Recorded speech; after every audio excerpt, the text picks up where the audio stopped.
bulan Sa'ban itu kalau di masyarakat secara umum yang teringat niku nopo? Nyadran ya. Mungkin yang teringat nisfu Sa'ban. Nyadran terus padusan ya. Biasanya kalau di masyarakat secara umum yang diingat itu. Tapi ada hal lain yang mestinya kita perhatikan sebagaimana yang biasa dilakukan oleh Nabi Shallallahu Alaihi Wasallam dan juga orang-orang soleh terdahulu. Ketika berada di bulan Sa'ban, maka satu hal yang patut kemudian kita tiru, kita contoh adalah memperbanyak amal soleh terkhusus puasa sunnah. Bagaimana yang dijelaskan bahwa Nabi Shallallahu Alaihi Wasallam itu memiliki satu kebiasaan puasa sunnah. Namun puasa sunnah yang terbanyak kalau dihitung tiap bulannya itu dilakukan di bulan Sa'ban. Bahkan hampir 1 bulan penuh. Puasanya itu puasa Nabi itu kalau awalnya itu di bulan Sa'ban hampir 1 bulan penuh. Karena kita sebenarnya ada semacam satu larangan ya, kita ini berpuasa berturut-turut 1 bulan penuh kecuali di bulan Ramadan. Kalau mau puasa sunnah terus itu ya minimal dalam 1 bulan itu ada beberapa yang kita tidak berpuasa supaya membedakan puasa wajib di bulan Ramadan yang 1 bulan penuh dengan puasa di 2 bulan Ramadan. Tapi yang terbaik yang dianjurkan oleh Nabi Shallallahu Alaihi Wasallam, misalnya kita pengen memperbanyak puasa sunnah rutin dalam 1 tahun itu, ya puasa Daud sehari, puasa sehari tidak. Terkhusus kalau di bulan Sa'ban kita bisa nambah. Ini kebiasaan dari Nabi Shallallahu Alaihi Wasallam.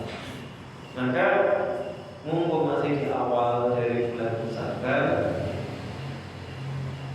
kita berusaha membiasakan menambah ibadah puasa sunnah kita. Kalau yang biasanya sudah ayyamul bid, sebagaimana salah satu nasihat dari Nabi Shallallahu Alaihi Wasallam kepada salah seorang sahabat, minimal 1 bulan itu puasa sunnah 3 hari minimal dalam 1 bulan itu. Yang biasa dicontohkan pas itu ayyamul bid, hari tanggal 13, 14, 15 bulan Hijriah. Setiap bulan yang Rasulullah jelaskan keutamaannya atau pahalanya seakan-akan kita ini berpuasa 1 bulan penuh.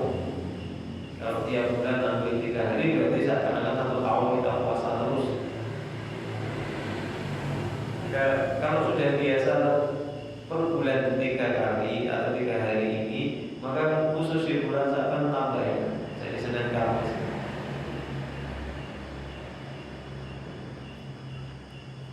Yang sudah biasa Senin Kamis tambahilah jadi puasa Daud. Kalau misalnya sudah puasa Daud mungkin bisa ditambah lah. Kenapa? Karena kita ingin mencontoh kebiasaan Nabi di bulan Sa'ban. Salah satu yang memang ini menjadi kebiasaan dan sunnah dari Rasulullah SAW memperbanyak puasa sunnah. Dari sudah mulai ijil puasa sunnah Sa'ban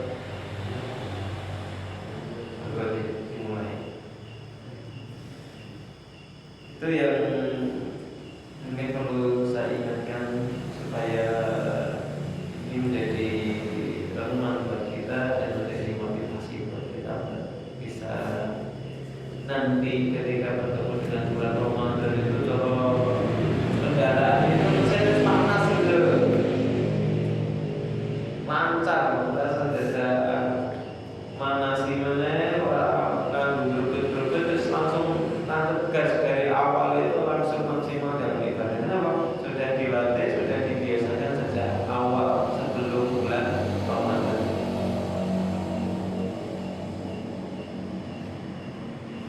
Lebih jauh lagi ya, termasuk juga ibadah-ibadah sunnah yang lain.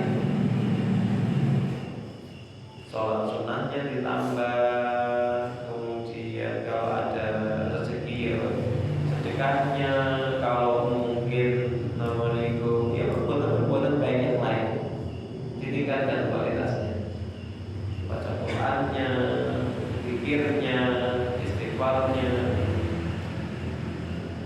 yang perlu dipersiapkan di bulan Sa'ban. Termasuk juga supaya nanti kita bertemu dengan bulan Ramadan itu dalam keadaan yang terbaik di bulan Sa'ban ini, perlu memperbanyak taubat dan istighfar. Taubat dan istighfar. Kenapa? Supaya nanti kita di bulan Ramadan itu dalam keadaan yang hati sudah bersih dari dosa, namanya semacam itu. Sehingga orang itu kalau hatinya sudah bersih dari dosa, ibadah itu juga akan lebih nyaman, lebih nikmat, dan lebih giat, lebih semangat. Karena salah satu akibat buruk dari hati yang kotor dan atau perbuatan dosa, kita ini menjadi terhalang dari perbuatan baik, terhalang dari amal soleh. Kalau kita malas dalam beribadah, malas dalam amal soleh, mungkin hati kita ini masih ada noda-noda dosanya yang belum kita obati, belum kita istighfari. Kalau perlu diingat-ingat, di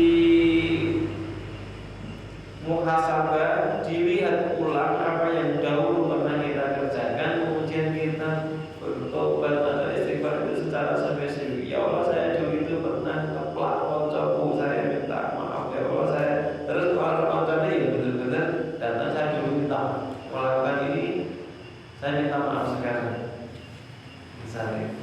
Atau kita melakukan dosa apa, kita sebut itu, kemudian kita minta ampun kepada Allah atas dosa tersebut. Itu akan lebih bagus istighfar yang semacam itu. Daripada kalau kita mungkin istighfar ya secara astagfirullahaladzim, secara umum. Biasanya kita istighfarnya semacam itu kan, secara umum kan. Kalau kita ingin bertobat dengan sungguh-sungguh, ya spesifik kita melakukan dosa apa, ingat-ingat kita mohon ampun atas dosa itu. Itu akan lebih berkesan di hati, dan itu akan menjadi pengingat kalau kita ingin melakukan kesalahan yang sama, kayak ini yang aku bertobat atas kesalahan yang satu ini, masuk tak balik.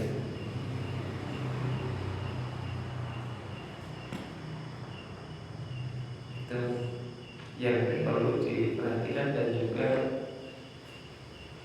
kita perlu banyak berdoa agar nanti dipertemukan dengan bulan Ramadan dan dimampukan dalam melaksanakan atau menggiatkan amal soleh, ibadah, dan semoga Allah berkenan menerima ibadah kita. Amin. Minta kepada Allah Subhanahu wa Ta'ala. Artinya apa? Kalau beberapa perkara tadi kita persiapkan dengan sungguh-sungguh,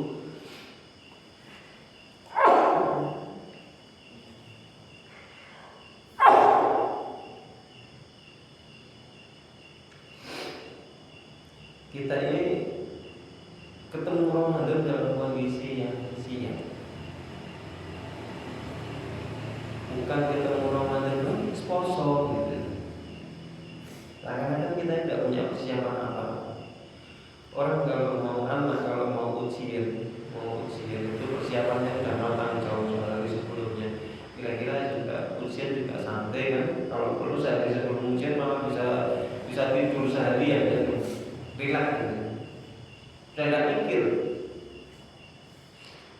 Mau ujian, mau namanya itu ujian tamat 10 juz misalnya.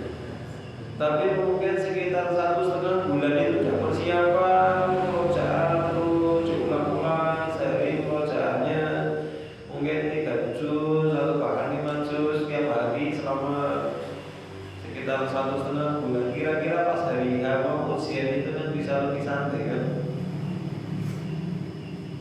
Kenapa? Pekerjaannya ulang-ulangnya sudah sekian banyak, puluhan kali.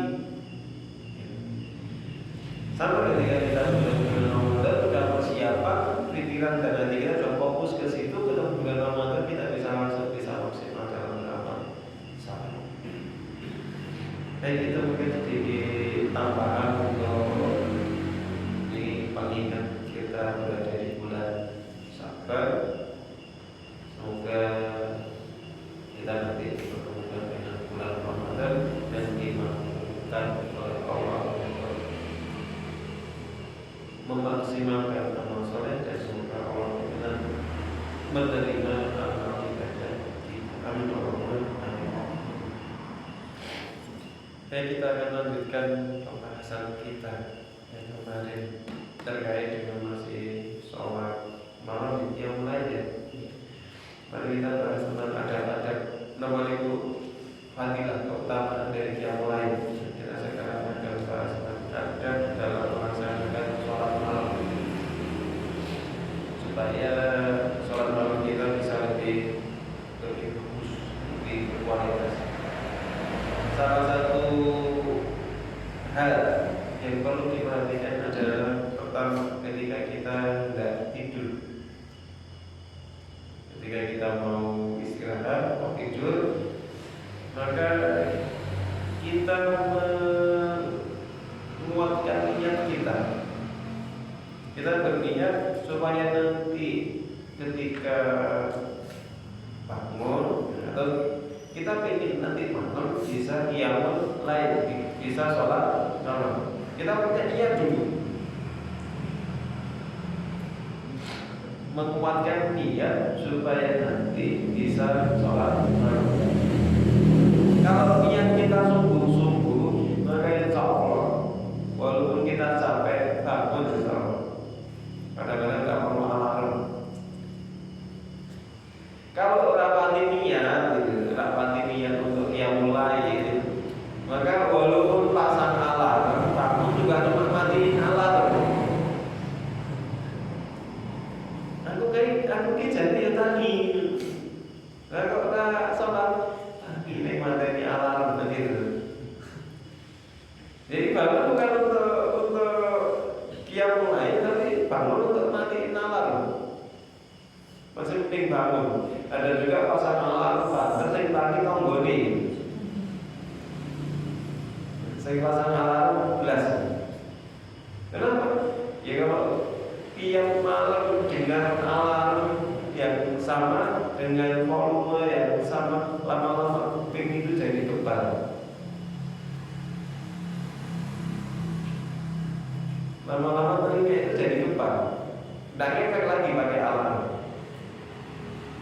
Tapi kalau kita niatnya sungguh-sungguh, nggak ada yang bangun, nggak ada alarm, itu insya Allah akan bangunkan kita. Tinggal nanti kita responnya seperti apa. Setelah bangun kita wujudkan niat kita atau tidak.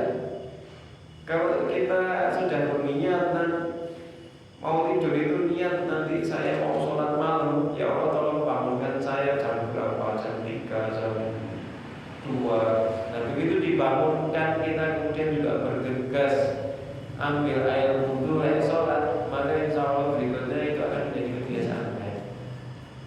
Tapi kalau kemudian kita sudah dibangunkan, mesti bangun terus balik tidur lagi cuma nangis selimut, maka bisa ya sudah. Allah tidak akan tolong latihannya gitu kan. Gusti Allah di PHP kan gitu.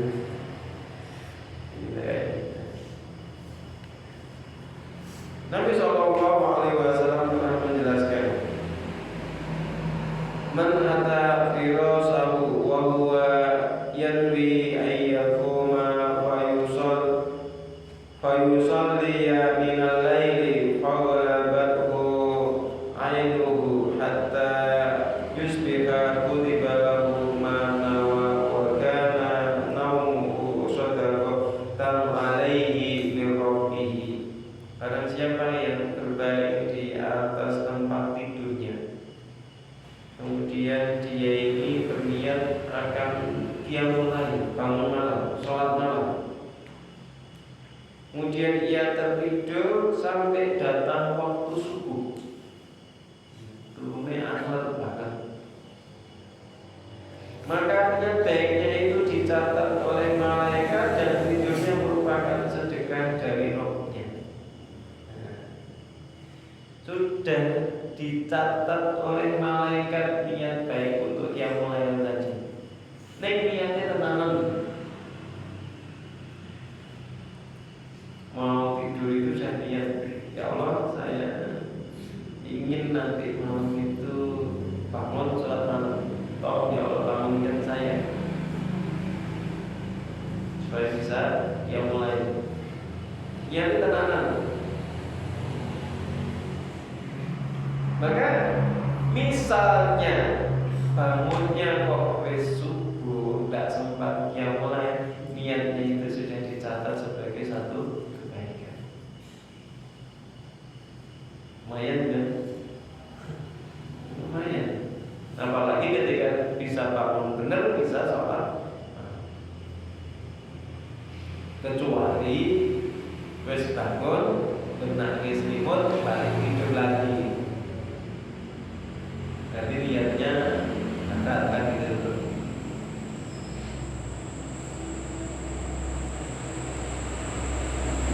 Kemudian berikutnya, hendaknya ia menghapus kantuk dari wajahnya ketika bangun tidur, kemudian bersiwak, memandang langit. Jadi indah ya melihat langit di malam hari, terutama sekitar lewat jam 12 ke atas sampai subuh. Rasanya itu beda. Rasanya beda. Dan ini kadang-kadang rasanya jarang. Kita akan merasa betapa kecilnya kita, apalagi kalau pas suasananya namun itu tidak berawan, kurang mendung, suasananya relatif cerah.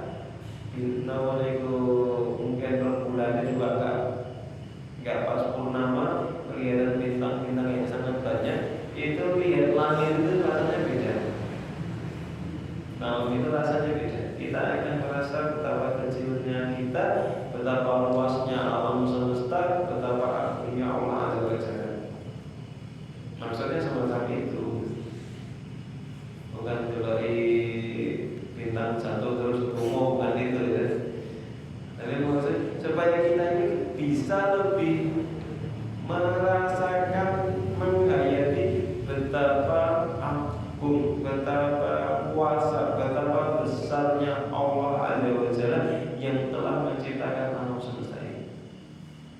Kita akan merasa kecil.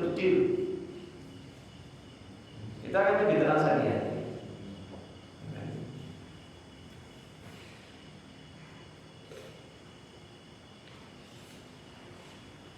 Itu yang nomor itu bisa dikerjakan waktu malam sebelum sholat tahajud.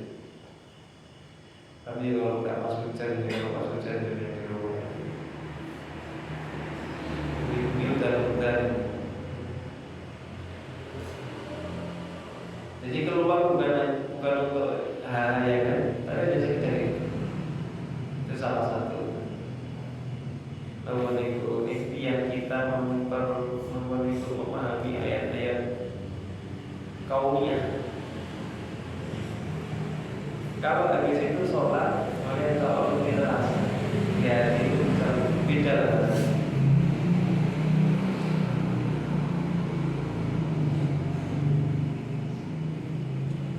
Kemudian yang berikutnya memulai sholat malam dengan 2 rakaat yang ringan.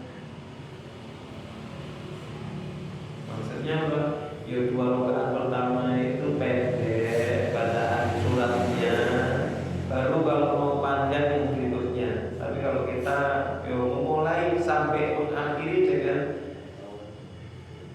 sholat yang ringan kan gitu loh. Dari awal sampai akhir sampai rampung tadi ringan semua kalau kita. Kenapa? Di sini dijelaskan memulai dengan 2 rakaat yang ringan itu bukan nomor itu berarti tidak baca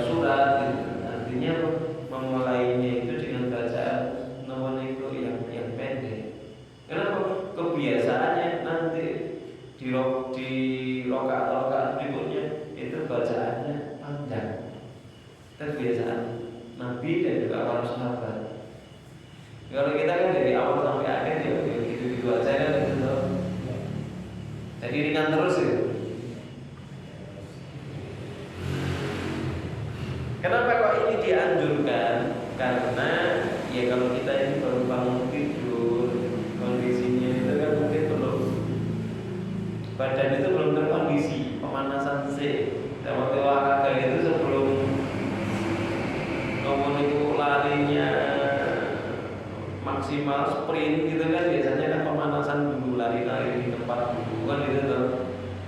Sebelum futsal gitu kan, ya peregangan dulu, lari-lari tempat sebelum badminton itu kan gitu tuh. Supaya kan nanti yo terkondisi badan. Sama sholat itu juga gitu. Dengan dulu 2 rakaat, ya panjang. Tapi kalau namun itu semuanya ringan, ya jangan terus kemudian yang 2 rakaat awal itu terus langsung moco, langsung ya udah kayak gitu, baca Al-Fatihah kok.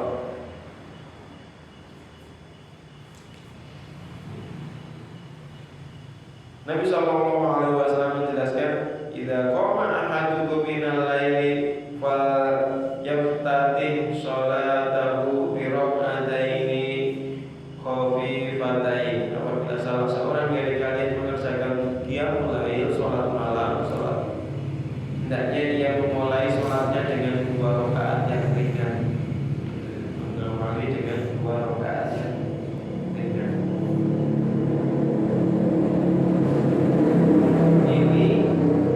Kalau dia mulai, kalau tidur dulu, nek sholat tarawih yang dilaksanakan startnya itu langsung ba'da isya, tidak perlu lagi, dia langsung aja.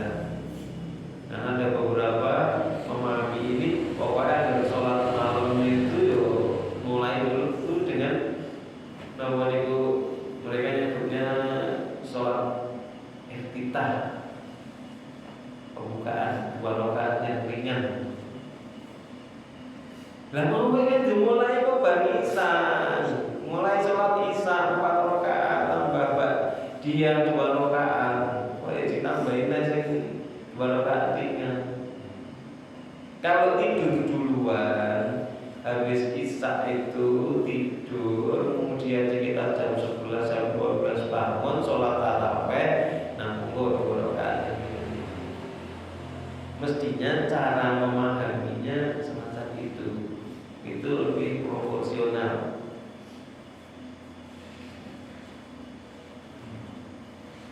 Kemudian hendaknya membangunkan keluarga. Nek sholat malam yang sudah berkeluarga, ngejak anggota keluarganya. Yang mungkin di pondok, ngejak konconi. Ojo ping ana niku ditilaki gitu. Pengen masuk surga, kasihan istrinya ditilaki, anak-anaknya ditinggal. Masuk surga, kanca-kancane ditilaki, kasihan, diajak, dibangunkan. Jadi ini yang diajarkan oleh Nabi Sallallahu Alaihi Wasallam. Beliau bersabda, "Rahimahullahu imra'an qama minal laili fa shalla wa ayqadha ra'atahu fa in abad nadha fi wajhiha ma rahimahullahu ra'atan qama minal laili fa shalla wa ayqadat zawjaha fa in abanadhat fi wajhihil ma. Allah mencurahkan rahmatnya kepada seseorang yang bangun di malam hari lalu mengerjakan sholat, kemudian ia juga membangunkan istrinya.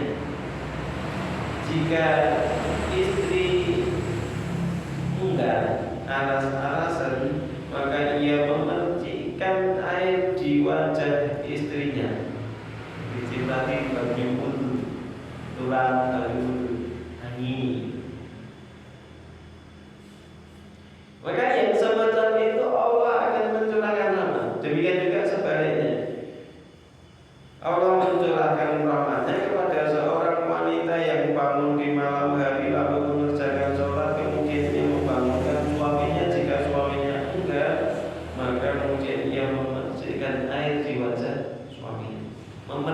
ikan bukan lucu ya. Membersihkan air ember itu namanya lucu. Ini yang anak-anak santri kantornya makan dibuka ya gulai air dilaupi. Kemudian protes, aku melaksanakan hadis. Melaksanakan hadis. Nanti kalau marah lesu kalau kanjeng Nabi ya gitu. Jadi ini sesuatu yang mestinya kalau dikerjakan dalam keluarga itu jadi sesuatu yang baik. Termasuk juga nanti mendidik anak. Kalau anak nanti sudah dibiasakan sejak kecil, terbiasa bangun jam-jamnya kita bisa, walaupun dia nanti tidur lagi, nah apa? Karena nanti itu akan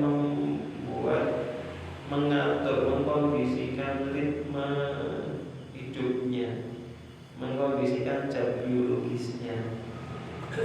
Nanti akan menjadi kebiasaan. Nanti sekitar jam 2 mungkin jam 3 dia bangun rutin tiap hari sampai gede kan menjadi kebiasaan dia.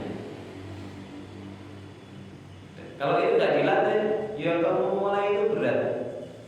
Apalagi musim hujan, adem, gerimis itu kan hawannya adem gitu. Mau bangun mau wudhu itu rasanya berat. Tapi kalau sudah terbiasa ya enak saja. Tidak ada sesuatu yang membuat dia berat. Kalau sudah terbiasa. Sama orang itu kalau kerja ke pasar itu kalau sudah terbiasa itu jam 1 berangkat ke pasar itu biasa saja gitu. Kalau berangkat ke pasar jam 1 berarti kan dia bangun mungkin sekitar jam 12. Itu yuk bersih dulu, persiapan untuk kalau perlu datang berarti kan yuk kerja gitu. Itu namanya pasar mau berangkat tapi naruh sholat gue itu kadang-kadang rasa-rasanya. Bedanya di situ aja.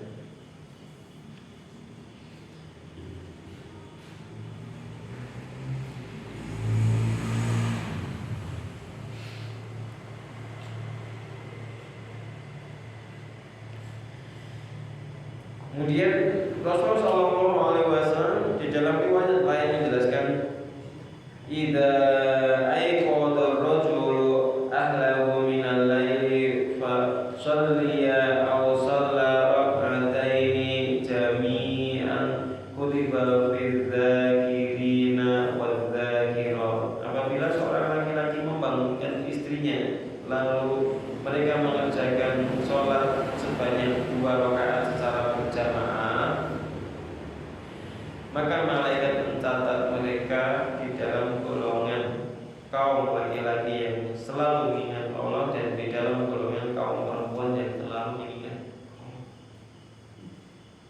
Ini yang sudah berkeluarga, bangunkan ibu istrinya hanya tadi sholat. Kemudian sholat malam boleh dikerjakan berjamaah 2 rakaat berjamaah suami istri. Kalau itu dikerjakan, maka dengan 2 rakaat itu malaikat akan mencatat 2 orang tersebut, suami istri tersebut, ke dalam kelompok hamba-hamba Allah, hamba-hamba yang selalu mengingat Allah, bukan hamba yang lalai. Gampang jadi ini. Gampang. Maka coba dikerjakan yang dia sudah berbuat. Kalau yang belum, ajak temannya lah. Ajak temannya. Salah dulu.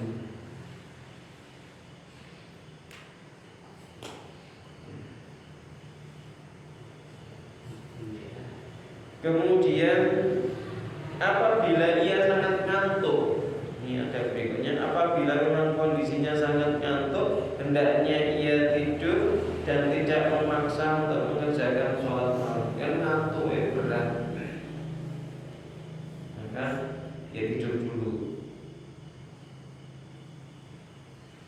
Rasulullah menjelaskan idza qama ahadukum minal laili fastajamal Qur'anu ala lisanihi falam yadri ma yaqulu yattaji. Apabila salah seorang di antara kalian bangun di malam hari untuk qiyamul lail, untuk sholat malam, lalu bacaan Al-Quran terasa asing bagi lisannya dan ia tidak mengetahui apa yang ia ucapkan, maka hendaklah ia tidur. Kalau baca Al-Quran atau sholat bacaannya kok wis lantun, tekannya tinggi. Iki sing diwaca ayat endi ngene piye gitu. Kadang-kadang tidak nyambung. Kalau baca Quran ngantuk itu kan kadang-kadang bisa semacam itu. Maka dalam kayak gitu lari dulu tidur dulu. Nah, kalau dipaksa nanti bacaan kita rusak.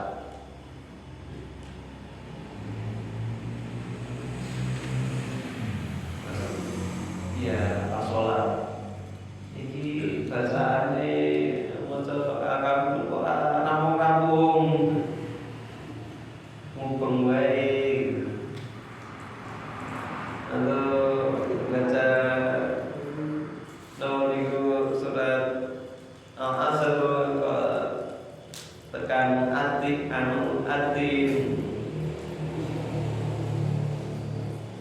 mau di semacam ini terus dia melarang tidur dulu baru nanti kalau ngantuk sudah reda, sudah mati, sudah terobati baru nanti sholat.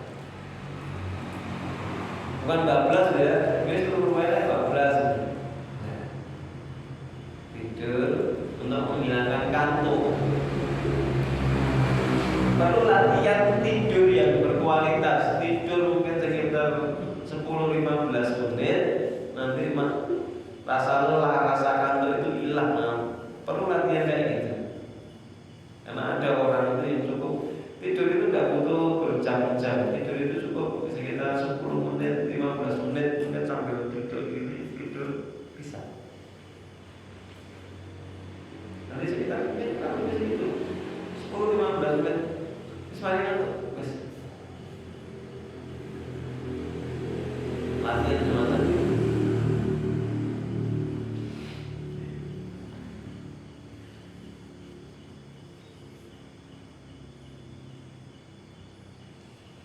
Kemudian yang berikutnya, hendaknya dia tidak memberatkan diri. Sewajarnya saja, proporsional. Walaupun kita boleh bersungguh-sungguh, tapi jangan menyiksa diri.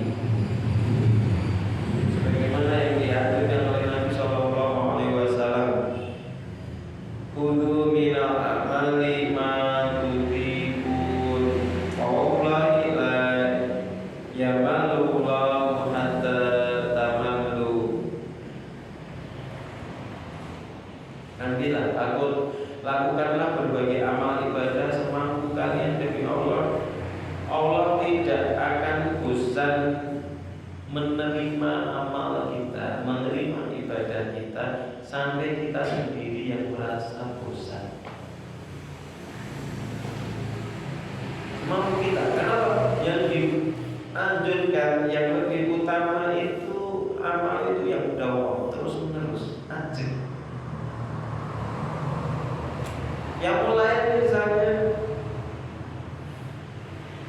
ini sholatnya semalam dari pada isya sampai subuh leren.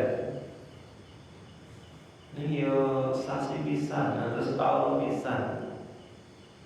Sementara ada lagi yang lain yang hanya ambil 2 rakaat tahajud dan 1 rakaat witir.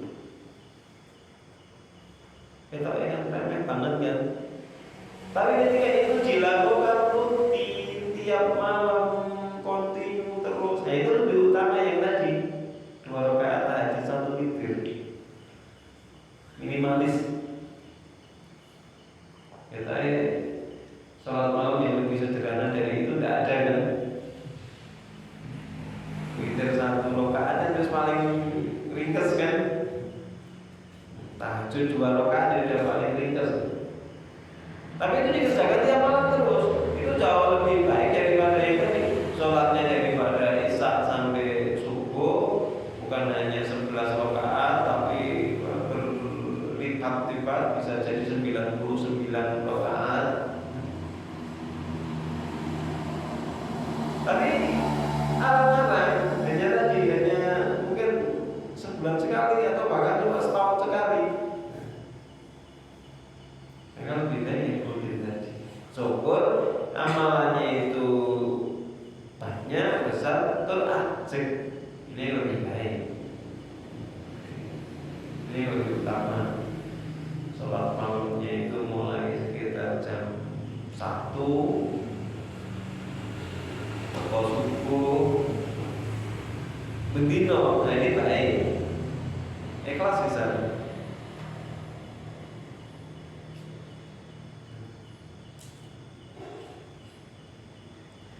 Rasulullah SAW juga pernah menasihati salah seorang sahabat, ya Abdullah, la takun misla fulan kana yaqumul laila fataraka qiyamal lail. Wahai Abdullah, janganlah engkau seperti fulan, ia sering melakukan sholat malam namun kemudian dia meninggalkan kebiasaan yang lain.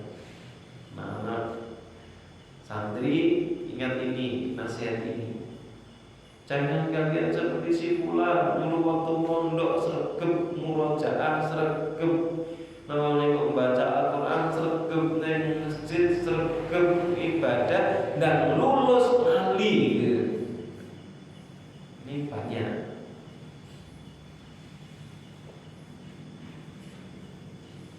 Pas masih nyantri, murojaahnya per hari minimal. Mungkin ada yang 1 juz, mungkin ada yang 2 juz, ada yang 3 juz.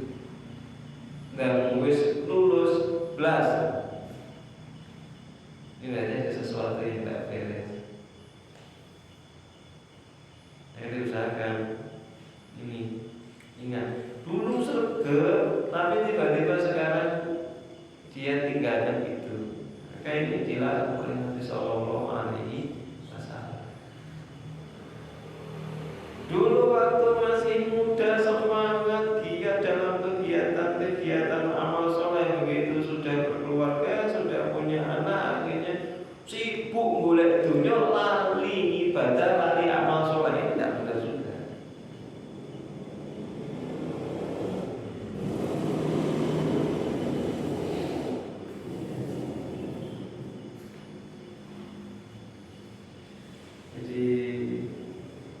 Itu beberapa hal yang perlu diperhatikan ketika kita mau membiasakan menjaga ibadah qiyamul lail atau salat malam. Kemudian waktu salat malam, ya seperti yang kemarin sudah kita jelaskan, yang mulai pada isya sampai menjelang subuh. Ada awal pada isya sampai per 3 malam pertama, mungkin yang tengah sekitar jam 11 sampai jam 2 atau sekitar sampai jam 1 lah kurang lebih itu. Nanti selepas itu sampai subuh itu per 3 malam yang akhir. Kalau memang dibagi ya. Maka yang paling utama adalah sepertiga malam yang akhir.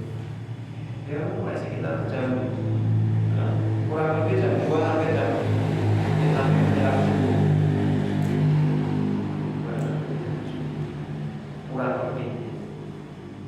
Itu sebenarnya yang paling utama.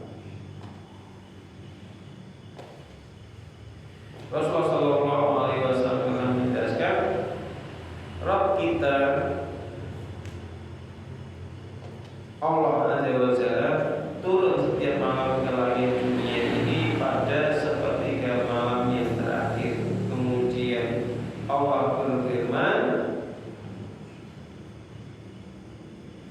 siapa saja yang pada saat ini berdoa kepadaku, aku akan mengabulkan doanya. Siapa saja yang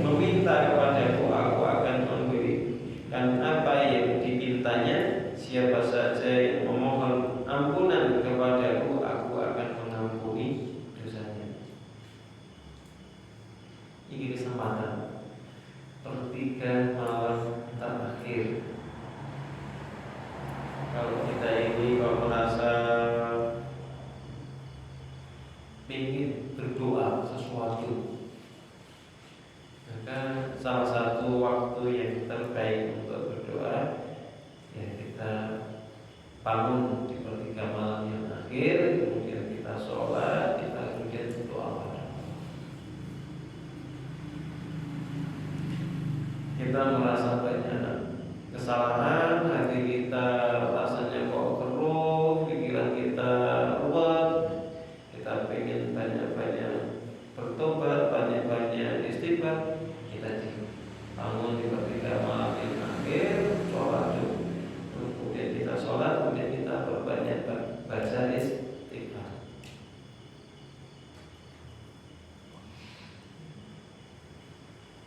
Nabi SAW juga menjelaskan, aqrabu ma yakuna al-'abdu minal rabbi fi jawfil lailil akhiri fa in istata'ta an takuna mimma yadhkurullaha fi tilka sa'ati faqul.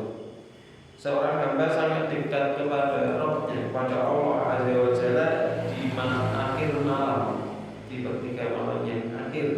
Jika engkau mampu berzikir mengingat Allah pada saat itu, maka kerjakanlah, maka lakukan, maka berzikirlah. Itu waktu yang dekat dengan Allah, waktu yang baik untuk bertakal kepada Allah. Seseorang ketika misalnya pengusaha pengen boleh izin ke pejabat ya, boleh itu kan nyari momen supaya nanti bisa dekat kan? Karena mau ngurus izin gampang kan. Ini kita pengen dekat dengan Allah, sudah diberitahu Allah itu seorang hamba itu yang keadaannya yang paling dekat dengan Allah di bagian akhir dari malam. Maka kalau mau dikir, kalau mau minta apa? Kalau emang namanya itu pengen bukti, coba dirasakan suasana di pertiga malam yang akhir. Kita bangun, benar-benar bangun, tapi dalam niatan kita ingin mendekat kepada Allah. Coba rasakan sholat yang dikerjakan, sholat sunnah yang dikerjakan mungkin di siang hari, sholat duha misalnya, bandingkan rasanya di hati dengan sholat yang lain. Kira-kira lebih nyaman yang mana? Lebih di hati itu lebih terasa khusyuk yang mana? Coba dirasakan saja. Atau mungkin sholat-sholat rawatib lah misalnya, yang kok yang bagian bandingkan dengan yang mulai beda rasanya. Apalagi adab-adab tadi kita lakukan semua. Kita mungkin sejenak keluar, kemudian melihat langit dalam suasana yang mungkin relatif hening. Benar, lebih terasa.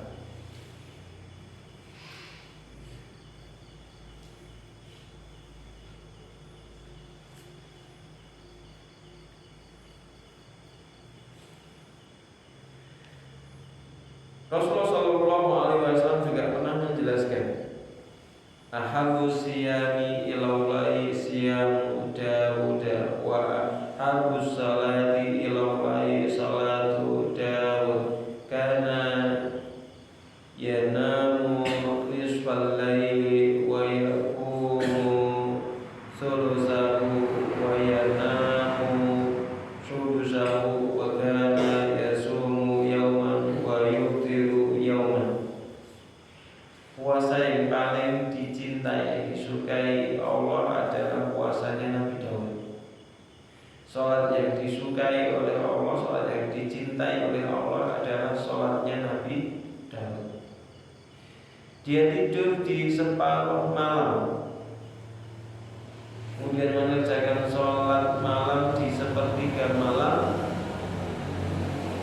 lalu tidur lagi di seperenam malam. Dia berpuasa sehari lalu berbuka sehari. Ini cara ibadahnya Nabi Daud yang disukai oleh Allah. Puasanya sehari puasa, sehari tidak, puasa Daud. Kemudian sholat malamnya itu separuh malam itu tidur dulu, nanti kemudian bangun. Kira-kira kalau dihitung sepertiga malam, kemudian beliau ini sholat beribadah kepada Allah. Kemudian yang seperenam dia tidur lagi, kemudian bangun. Itu beliau bagi waktu malam kayak gitu. Namun sekarang tidur sampai sekitar jam 12, separuh malam ya, kurang lebih, atau mungkin ya tambah dikit lah. Ini kurang lebih sampai sekitar jam 12 sampai jam 1. Nanti bangun sholat antara jam 1 sampai sekitar jam 3. Jam 3 kemudian tidur sampai subuh, bangun. Bukan jam 3 tidur sampai pagi ya, jam 3 tidur sampai subuh. Biasanya kalau kita kan jam 3 bangun terus sholat subuh kan gitu kan. Cara kan yang sebelum subuh itu tidur dulu. Akhirnya pas bangun pagi ngantuk kan gitu, baru subuh akhirnya tidur. Tidurnya baru subuh itu malah gak baik. Kalau tidurnya sebelum subuh tuna, tapi harus terbiasa. Karena kalau tidak terbiasa 14 siap-siap alarm gitu. Jangan kemudian juga jangan mepet-mepet. Seperempat jam menjelang subuh malam tidur 14 kan gitu. Tapi kalau tadi sekitar jam 3 itu kemudian kita tidur masih ada waktu kurang lebih sekitar 1 jam, itu tidur semalam gitu. Kalau hanya tangguh kan tadi sudah tidur dulu, itu bangun paginya setelah subuh itu tidak ngantuk lagi karena sebelum subuh sudah tidur dulu. Ini coba ini bisa dicoba supaya bisa dipraktekkan. Ada yang ngeluh, aku kan tangi sholat pagi terus pagi ini ngantuk. Karena tadi polanya dipolke tidurnya sampai menjelang ya mungkin sekitar jam 2:30. Habis itu bangun sholat sampai subuh. Nah, biasanya nanti baru subuh ngantuk. Kalau tidak baru subuh ngantuk, mereka terus aku tidak suka tidur pada subuh, mesti nanti kerja sekitar jam 8 itu rasanya Allah beri dengan duri dijajari kan waktu kiamat kan. Ini yang dicontohkan atau yang disampaikan oleh Nabi Shallallahu Alaihi Wasallam ketika mensifati ibadah Nabi Daud, dan itu dicintai oleh Allah Subhanahu wa Ta'ala.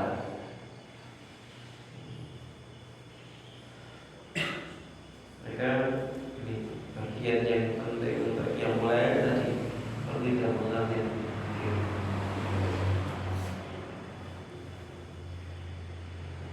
Kemudian jumlah rakaat sholat malam yang lazim, yang masyhur adalah tadi yang biasa dilakukan oleh Nabi sholat malam itu dengan witirnya 13 rakaat atau 11 rakaat. Dan ini lazim dipahami. Termasuk ini juga sholat tarawih ya. Sholat tarawih 11 atau 13 rakaat. Tapi ingat sholatnya Nabi Shallallahu Alaihi Wasallam itu panjang. Di masa Abu Bakar juga masih sama sebagaimana kebiasaan Nabi. Sholat malam, sholat tarawih itu tidak kayak gitu. Mungkin 11 rakaat. Tapi di masa Umar sholat tarawihnya berapa? 23 rakaat. Kenapa 23 rakaat? Karena Umar melihat orang yang baru masuk Islam. Kemudian ini kalau cara sholatnya sebagaimana sholat Nabi, banyak yang mengeluh, banyak yang keberatan. Akhirnya sholat malamnya bukan 11 rakaat, tapi bacaan yang biasa dibaca 11 rakaat tadi itu dijadikan bacaan untuk 23 rakaat. Satu rakaat bacaannya dihitung untuk 2 rakaat. Biasa mungkin satu rakaat baca 100 ayat. Nah 100 ayat itu dibagi menjadi untuk 2 rakaat 50 ayat, 50 ayat. Misalnya semacam itu. Nanti biasanya mungkin satu rakaat 50 ayat, ya mungkin itu 50 ayat dipakai untuk 2 rakaat. Rakaat pertama 30 ayat, rakaat kedua 20 ayat. Jadi bukan berarti kalau 23 itu boleh cepat terus cepat banget itu ya enggak. Lebih pendek itu maksudnya lebih beda ketika dibandingkan dengan sholatnya Nabi.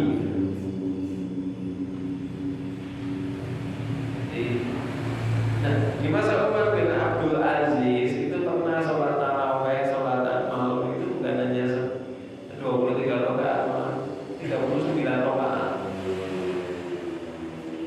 Ini kita tidak lazim dilaksanakan. Kenapa? Ya tadi bacaan yang biasa dibaca Nabi dan juga para sahabat untuk 11 rakaat, waktu itu dibagi untuk 39 rakaat. Jadi lamanya hampir sama. Tidak ada yang membujukan, tetap sholatnya sama. Itu termasuk dengan witirnya. Kemudian ada kalanya Nabi itu sholat tahajud 8 rakaat, 2 sampai 8 rakaat. Kemudian witirnya 3 rakaat. Namun ada kalanya Nabi witirnya 5 rakaat, kemudian tahajudnya 6 rakaat. Ada kalanya juga Nabi pernah witirnya 7 rakaat, tahajudnya 4 rakaat. Atau kadang Nabi itu pernah sholat tahajudnya cuma 2 rakaat, witirnya 9 rakaat. Cuma kalau sholat taraweh ini yang witirnya diperbanyak ini tidak lazim. Kalau sholat sendirian tidak apa-apa. Kalau sholat jamaah di masjid imami jangan, nanti dikira apa gitu. Tapi Nabi pernah melaksanakan sholat witir duluan, bukan sholat tahajud. Sholat tahajudnya malah berkeri, witirnya duluan 9 rakaat, baru tambah tahajud 2 rakaat. Jadi kalau tarawih dengan model itu mesti langsung digeret mundur kalau jamaah kan itu imam merah bener. Perlu namanya ikut pahami dulu. Kalau cuma sendiri monggo silakan.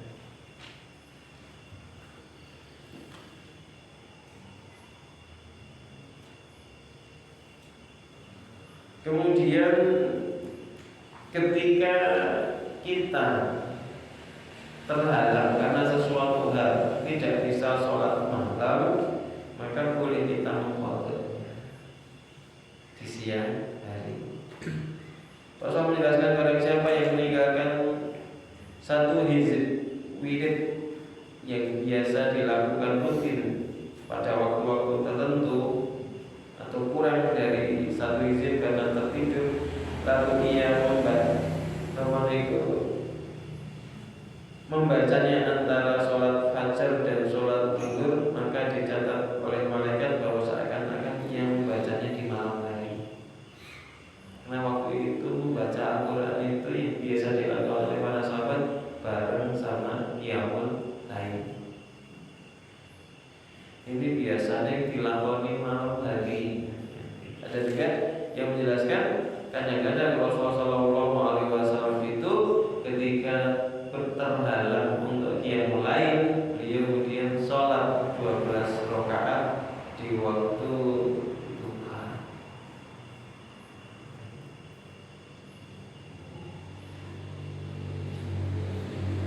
Kemudian sholat tarawih di sana.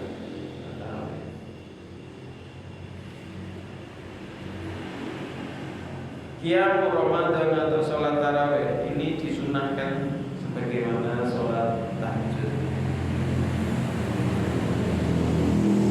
Pelaksanaannya yang lazim adalah 2 rakaat. Walaupun ada juga yang 4-4-3 kan itu. Ada yang 2-2-2-2-3. Ada juga yang melaksanakan 2-2-2-2-2-2+1 ada juga. Tapi sebelum ke situ kita pahami dulu tentang Qiyam Ramadan atau sholat tarawih. Sholat tarawih ini dicontohkan Nabi Shallallahu Alaihi Wasallam dan juga dilaksanakan oleh para sahabat dan juga ulama-ulama terdahulu. Nabi Shallallahu Alaihi Wasallam pernah keluar di malam Ramadan untuk melaksanakan sholat di masjid, sehingga kemudian ada sahabat yang melihat, maka kemudian dikabarkan kepada yang lain. Malam berikutnya ada beberapa orang yang menunggu Nabi. Nabi keluar sholat, kemudian para sahabat yang menunggu-nunggu ikut sholat. Hari ketiga semakin banyak yang menunggu Nabi SAW untuk sholat tahajud. Kemudian Nabi keluar sholat. Setelah hari keempat semakin banyak lagi nunggu-nunggu di masjid. Tapi Rasul tidak keluar, tidak memasuki masjid. Maka di pagi harinya ditanya oleh para sahabat, ya Rasulullah, beberapa hari kemarin engkau keluar untuk sholat malam di masjid, tapi tadi malam kami menunggu, tapi engkau ternyata tidak keluar. Jawab Nabi Shallallahu Alaihi Wasallam, saya khawatir nanti kalau saya keluar tiap malam sebagaimana yang 3 hari pertama, saya khawatir umat akan menganggap ini seperti sholat wajib.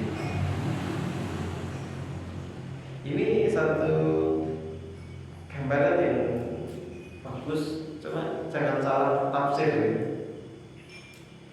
Di Islam nanti kita sholat tarawihnya di awal saja 3 hari pertama, berikutnya Selasa mawai. Kalau misalnya kok ada yang nyindir sama aja semakin maju-maju, wah itu nyunah. Nah itu juga ya. Ini menunjukkan bahwasanya yang sunnah pahami sebagai sunnah. Jangan kemudian dianggap musik. Nabi Shallallahu Alaihi Wasallam mencontohkan dengan cara yang semacam itu saja. Sekarang ini banyak di antara kita, di antara umat ini yang menganggap sholat tarawih itu seakan-akan melebihi sholat wajib. Orang itu rasanya iman ketinggalan sholat tarawih, tapi tak masalah ketinggalan sholat isya. Kalau kita tanya orang-orang yang berangkat ke masjid untuk sholat tarawih itu, niatnya di rumah pilih jamaah isya atau jamaah tarawih.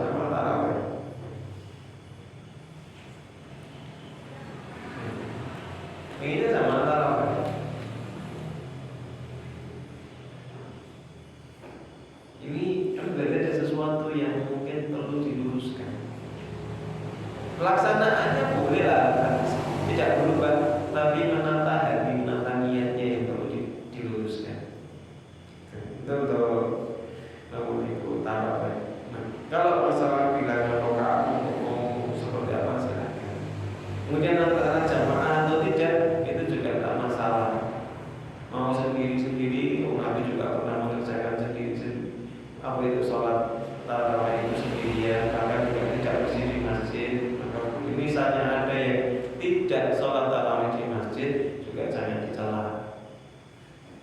Tapi misalnya ada yang sholat tarawih jamaah berjamaah, maka itu juga jangan dikomentari. Kenapa? Karena di masa Umar pun umat juga menjelaskan ketika kaum muslimin yang sholat tarawih di masjid. Masjid itu penuh tapi sholatnya sendiri-sendiri. Ada yang di pojokan, diwi-diwi. Melihat kondisi semacam itu maka Umar itu mikir, ini kayak gini kok kondisinya ruwet gitu. Alangkah baiknya kalau kita kumpulkan di belakang satu imam. Artinya sholat tarawih di masjid itu dikerjakan berjamaah. Kemudian Umar berinisiatif untuk tadi melaksanakan qiyamul Ramadan, sholat tarawih itu agar dikerjakan dengan berjamaah. Dan akhirnya menjadi kebiasaan sampai sekarang. Kira-kira itu bid'ah enggak?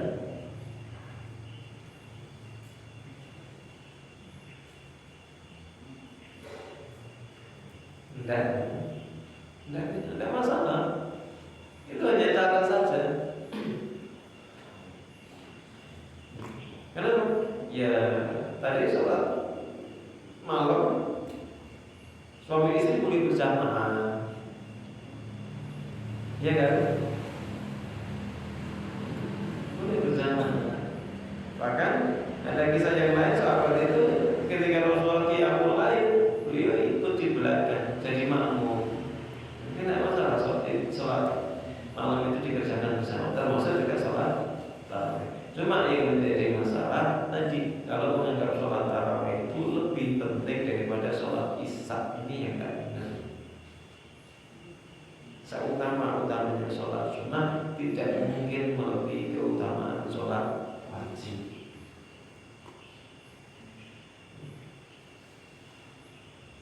Itu untuk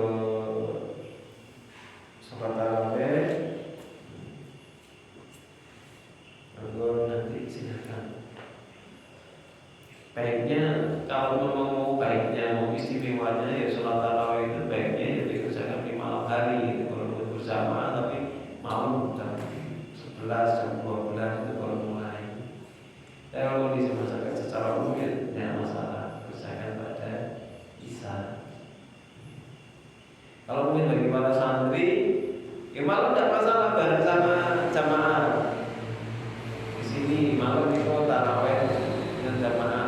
Nanti malam tambah lagi khusus para santri, sholat lagi, sholat tarawih mungkin 8 rakaat atau berapa rakaat, tapi khusus para santri malam jam 2 jam berapa.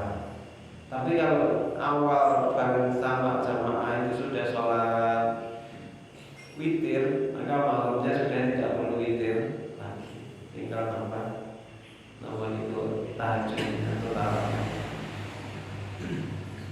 Itu jauh lebih enak ternyata. Kalau itu nanti akhirnya kok jamaah masyarakat itu ada yang tahu dan ingin ikutnya silakan, tapi dijelaskan.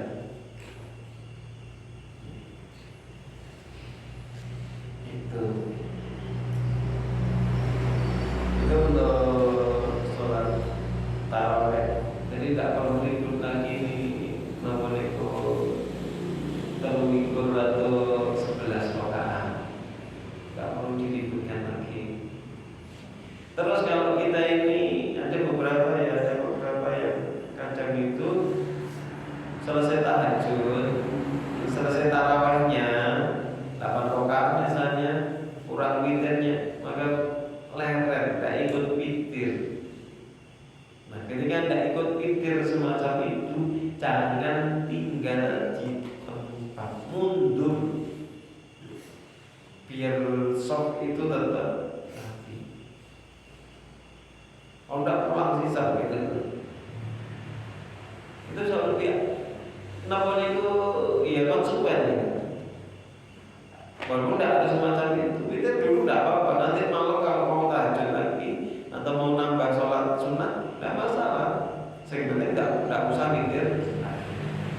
Ini yang mungkin bisa kita lakukan, bisa kita kerjakan.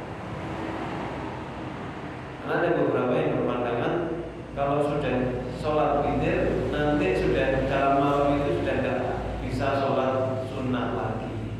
Ini pemahaman yang kurang pas. Baik, mungkin ini beberapa hal yang bisa kita bahas pada malam hari ini terkait dengan sholat malam dan juga sholat tarawih. Insyaallah nanti pada berikutnya mungkin kita akan selingi materi tentang puasa Ramadan. Gitu gitu. Ada pertanyaan? Gitu, monggo. Terima kasih. Mohon penjelasan atau pengertian sholat malam. Jadi mulai itu tadi dijelaskan keluar dulu melihat ke atas. Kalau kita kerjakan di luar, jadi dalam rumah itu mohon pengertian. Maksudnya itu Maksudnya di luar. Begitu keluar, terus ya melihat pandangan di atas, terus sholat tahajud di luar. betul, tidak harus semacam itu. Hanya kadang kita itu perlu keluar di malam hari itu melihat langit, melihat untuk tidak harus tiap malam juga. Itu salah satu bentuk anjuran supaya kita ini bisa lebih merasakan ayat-ayat kauniyah, tanda-tanda kekuasaan Allah yang ada di alam ini. Kenapa? Biasanya kita akan kurang perhatian dengan ini. Kalau kita keluar sejenak melihat suasana malam itu kan suasana hening, beda. Kita akan lebih bisa merasakan tadi kebesaran Allah kalau selalu terasa. Keluarga dalam, atau mungkin kalau di dalam rumah itu ada model yang di belakang atau apa itu ada tempat yang memang terbuka dan tertutup atap, kita cukup di situ lihat ke atas, lihat ke langit, maksudnya seperti itu aja. Tapi kalau memang kita mau sholatnya di luar juga nggak apa-apa gitu, boleh gitu. Tapi ini hati-hati ya, karena kadang kalau itu dilihat orang nanti jadi fitnah. Iki ngelakoni ngomong gitu. Jadi nanti jadi fitnah. Jadi kalau orang itu tidak paham, mikirnya ini neko-neko gitu. Karena orang Jawa itu kaget mondek gitu. Nanti dikira ada sesuatu yang terus ya saja. Mungkin pas wudhunya misalnya antara rumah dengan kamar mandi itu terpisah, ada ruang yang terbuka, kita sambil lihat itu cukup gitu. Hanya untuk supaya kita ini, hati kita ini bisa lebih merasakan kebesaran Allah. Maksudnya semacam itu. Atau kalau anak-anak sholat apa itu yang mulainya di sini perjalanan dari asrama ke sini itu sambil lihat langit. Allah bintangin nanti kita akan lebih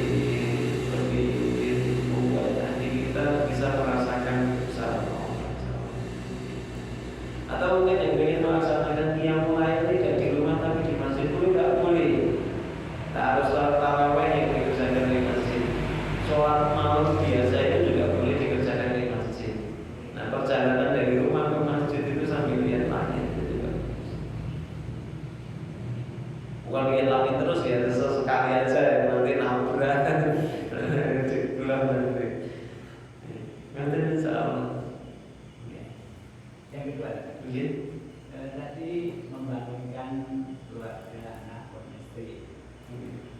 Sekarang kan ada pilihan kalau itu membangunkan keluarga kita yang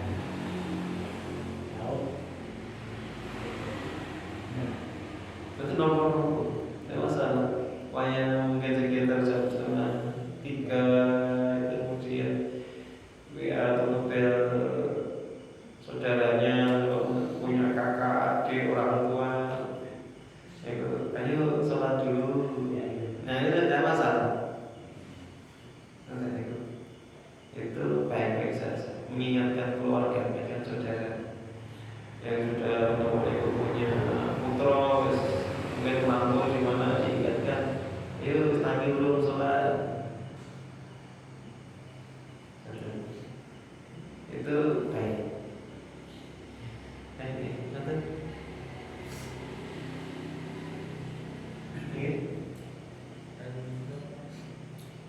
Kalau kita ingin bersalat beberapa malam, misalnya selatannya nggak panjang, misalnya kita pakai mushaf beli.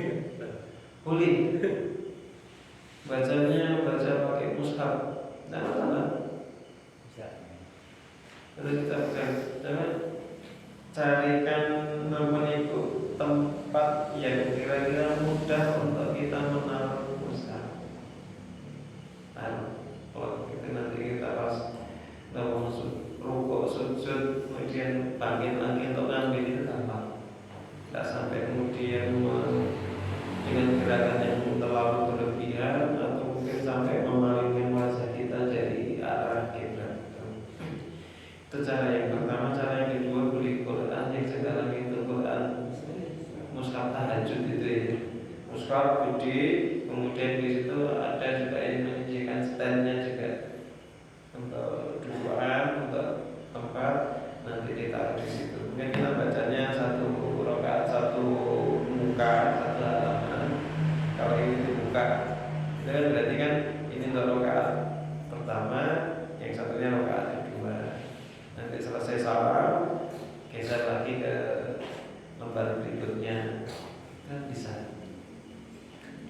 Caranya kayak gitu. Sekarang dipermudah.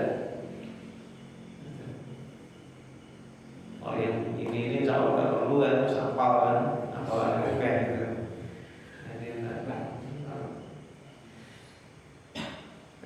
bisa nanti. Cuman di sini tadi kalau di masjid jamaah mungkin jangan nanti asing gitu.